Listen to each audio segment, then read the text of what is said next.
number 10, Catherine Delahunty. Tēnā koe, Mr Speaker. To the Associate Minister of Education.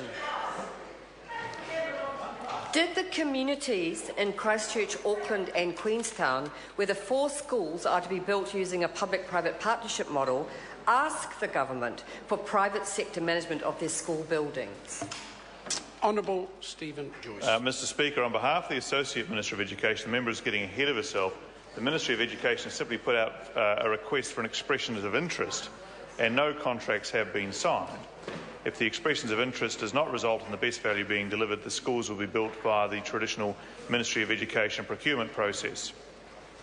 Point of order, Mr Speaker. I didn't ask about the expressions of interest process to the business sector. I asked if the communities, such as the Christchurch one, Aranui, for example, have been consulted. I think the member's making a very poor point. Does the minister require the question to be repeated? Because I don't think the question has been addressed. Can the member please repeat the question? Certainly, Mr Speaker.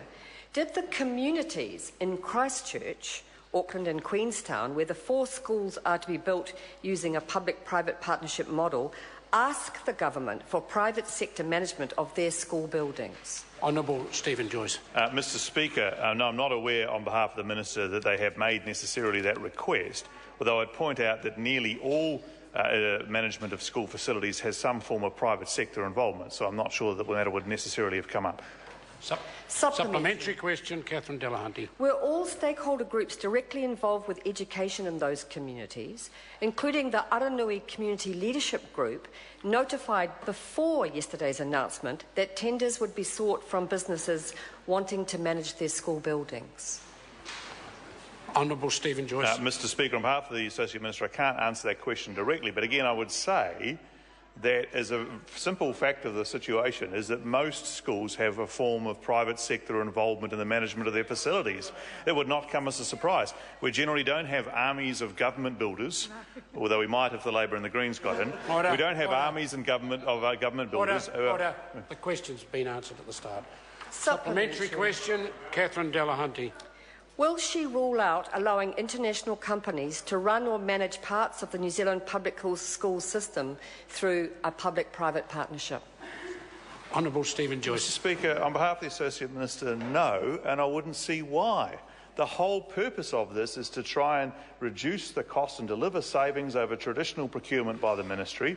It's rumoured to be between 2% and 8%. We'll know that through the process, and that allows us extra money to spend on the actual education. If the member is saying it's more important not to have certain types of companies involved than to get a good school facility built and to have more money for education, well, good on her. Supplementary. Supplementary question, Catherine Delahunty. How many other schools have been identified for possible selection as potential PPPs, as suggested in the Cabinet paper released yesterday? And does that mean she will consider existing schools and buildings for private management? Honourable Stephen Joyce. Mr Speaker, on behalf of the Associate Minister, I'm not aware of any specific cases in that respect, although I'm not sure that it would be a shock, horror or probe to suggest that we are always looking at ways in which we can improve the effectiveness and efficiency of the management of school facilities, which is very expensive, and we'd prefer to have more money to spend on education than on the maintenance of buildings. And if we find better ways of doing that, I can't see there's a problem with it. Question number 11, Paul Foster-Bell. Tēnā koe, Mr Speaker. Tēnā koe. Sir, my question is to the Minister of Health and asks, what investment is the government making